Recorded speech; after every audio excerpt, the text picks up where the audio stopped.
Welcome. Let's take a look now at a risk event for the week starting Monday, the 24th of October. Let's go into a corporate news headline I want to watch out for. And take a look, first of all, at some of the big tech earnings out next week, because I think this is where I really wanted to look. Tuesday, 25th of October is Microsoft and Alphabet, Google's owner. Wednesday comes Facebook's owner, Meta Platforms. And on Thursday, 27th, we've got Amazon, Apple, and Intel. But I want to focus in on that Microsoft number that comes out after the closing bell on Tuesday. It trades all sessions on the IG platform, so you've got an opportunity to trade this.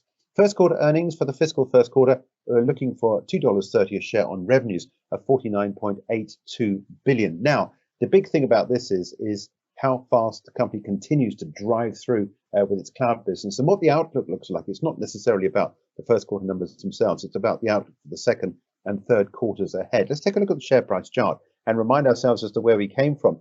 We went into this $1 trillion market cap mid-2019. Then we saw the 2 trillion market cap hit and passed in June 2021 with the recovery on from the COVID lows we had all the way down at $130 a share. Record high coming in at $350. Since then, there's been this move lower. Now, we've got this channel in place here. We've recently hit the top of the channel, which includes this prior line of support at 241.60, and we rebounded from that and pulling back. Now, the bottom of the channel coincides with this low point we had here back on the 13th of October at 218.99. Now, if we get good numbers out from Microsoft, we will be expecting the top of this band here to be broken, and you would go long with a stop underneath this line of support down here at around about the $218 level. If you think that there is the slightest hint of weakness coming through, and of course, bear in mind, this is a US company, reports in US dollars, it's got a very strong dollar, and that could well be a headwind to the numbers and indeed the outlook.